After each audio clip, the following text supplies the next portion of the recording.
Hello നമസ്കാരം. ഒരു ചോദ്യം ചോദിക്കട്ടെ. ഇന്ത്യൻ പാർലമെന്റിന് നമ്മുടെ ഭരണഘടനയെ എത്രത്തോളം മാറ്റിമറിക്കാൻ പറ്റും? ഈ ഒരു ചോദ്യത്തിന്റെ പേരില് നമ്മുടെ പാർലമെന്റും സുപ്രീം കോടതിയും തമ്മില് ചരിത്രത്തിൽ വലിയൊരു വടംവലി തന്നെ നടന്നിട്ടുണ്ട്. ആ ഒരു നിർണായക പോരാട്ടത്തിന്റെ കഥയാണ് നമ്മളിന്ന് ചർച്ച ചെയ്യുന്നത്.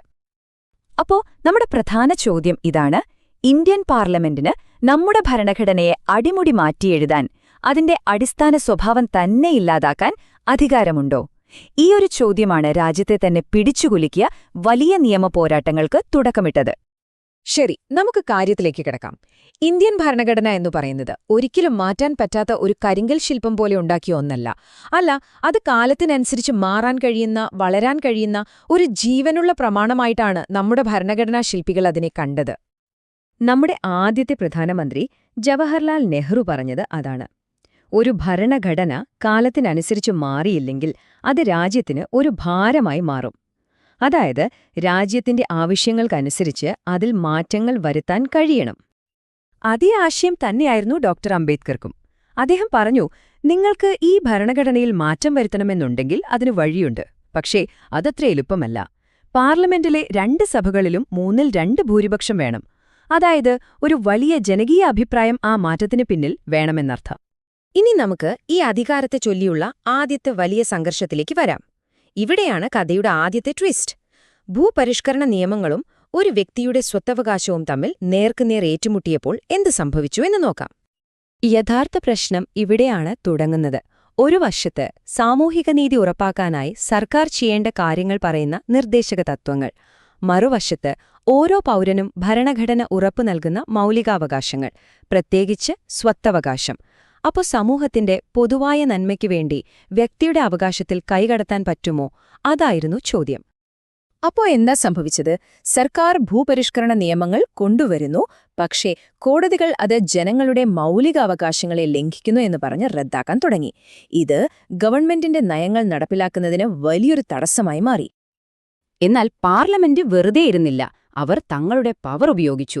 1951 ആദ്യത്തെ ഭരണഘടനാ ഭേദഗതി കൊണ്ടുവന്നു.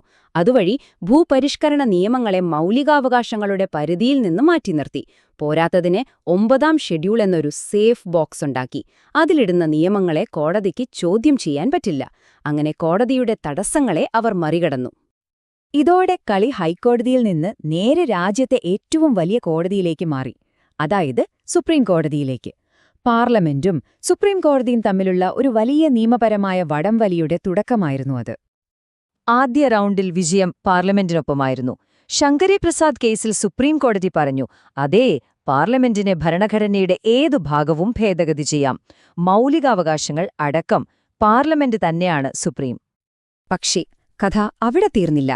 വർഷങ്ങൾക്ക് ശേഷം 1967 ഗോലക്നാഥ് കേസിൽ സുപ്രീം കോടതി എല്ലാവരെയും ഞെട്ടിച്ചു. ഒരു കംപ്ലീറ്റ് യു ടേൺ. കോടതി പറഞ്ഞു, പറ്റില്ല, മൗലികാവകാശങ്ങൾ അത്ര നിസ്സാരമല്ല. അത് ഭരണഘടനയുടെ ആത്മാവാണ്. അതിൽ തൊടാൻ പാർലമെന്റിന് അധികാരമില്ല. അധികാരം വീണ്ടും ജുഡീഷ്യറിയുടെ കയ്യിലെത്തി. ഈ ഗോലക്നാഥ് കേസിലെ വിധി അന്നത്തെ സർക്കാരിന്, പ്രത്യേകിച്ച് പ്രധാനമന്ത്രി ഇന്ദിരാഗാന്ധിക്ക് കിട്ടിയ ഒരു കനത്ത പ്രഹരമായിരുന്നു. തങ്ങളുടെ അധികാരത്തിന് നേരെയുള്ള ഒരു വെല്ലുവിളിയായിട്ടാണ് അവരതിനെ കണ്ടത്. ഇതിന് തിരിച്ചടി കൊടുക്കാൻ തന്നെ അവർ തീരുമാനിച്ചു. അടുത്ത കുറച്ചു വർഷങ്ങൾ ശരിക്കും ഒരു തുറന്ന പോരാട്ടം തന്നെയായിരുന്നു. സർക്കാർ കൊണ്ടുവന്ന ബാങ്ക് ദേശസാൽക്കരണം സുപ്രീം കോടതി റദ്ദാക്കി. രാജാക്കന്മാർക്ക് കൊടുത്തിരുന്ന പ്രിവി പേഴ്സ് നിർത്തലാക്കിയത് കോടതി അസാധുവാക്കി. ഇതോടെ സർക്കാരും ജുഡീഷ്യറിയും തമ്മിലുള്ള പോര് അതിന്റെ പാരമ്യത്തിലെത്തി.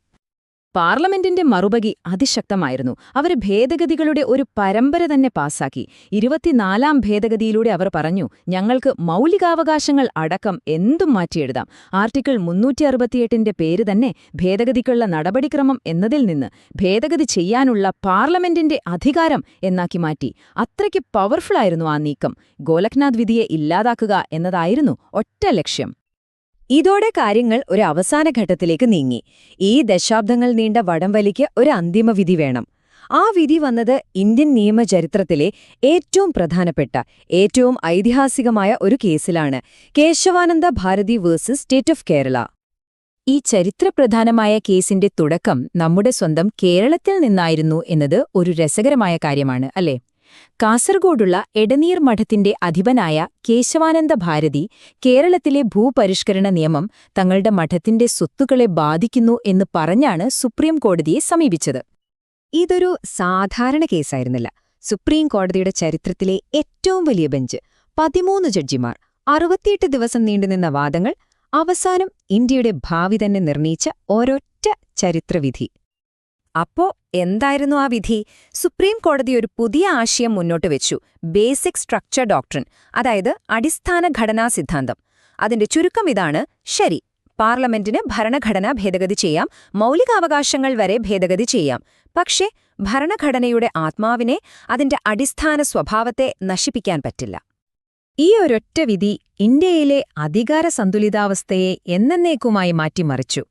ഒരു പുതിയ നിയമപുസ്തകത്തിന് അവിടെ തുടക്കം കുറിക്കുകയായിരുന്നു. അപ്പം നിങ്ങൾ ചിന്തിക്കുന്നുണ്ടാവും, എന്താണ് ഈ ബേസിക് സ്ട്രക്ചർ എന്ന്, അല്ലേ? കോടതി അതിന് കൃത്യമായൊരു ലിസ്റ്റ് തന്നിട്ടില്ല. പക്ഷേ പല വിധികളിലൂടെയും ചില കാര്യങ്ങൾ വ്യക്തമാക്കിയിട്ടുണ്ട്. ഉദാഹരണത്തിന്, ഭരണഘടനയുടെ പരമാധികാരം, നമ്മുടെ ജനാധിപത്യ രീതി, മതേതരത്വം, പിന്നെ നിയമങ്ങൾ പുനർപരിശോധിക്കാനുള്ള കോടതിയുടെ അധികാരം, അതായത് ജുഡീഷ്യൽ റിവ്യൂ. ഇതൊന്നും മാറ്റാൻ പാർലമെന്റിന് കഴിയില്ല. അപ്പോ അവസാനം എന്തായി? ഒരു ബ്രില്യന്റ് ബാലൻസാണ് കോടതിയുണ്ടാക്കിയത്.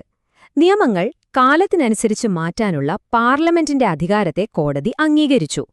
പക്ഷേ ആ അധികാരം ഉപയോഗിച്ച് ഭരണഘടനയുടെ അടിസ്ഥാന തത്വങ്ങളെ തകർക്കാൻ കഴിയില്ല എന്ന് ഉറപ്പുവരുത്തി. അങ്ങനെ സുപ്രീം കോടതി ഭരണഘടനയുടെ യഥാർത്ഥ കാവൽക്കാരനായി മാറി. അപ്പോ ഇതുപോലെ സങ്കീർണമായ വിഷയങ്ങൾ ലളിതമായി മനസ്സിലാക്കി സ്മാർട്ടായി ചോദ്യങ്ങൾ സോൾവ് ചെയ്ത് കേരള PSCയിലൂടെ ഒരു ജോലി നേടാൻ എന്റെ യൂട്യൂബ് ചാനൽ സബ്സ്ക്രൈബ് ചെയ്യുക, നോട്ടിഫിക്കേഷൻ എനേബിൾ ചെയ്യാനും മറക്കരുത്. ഈ വിശകലനം കണ്ട എല്ലാവർക്കും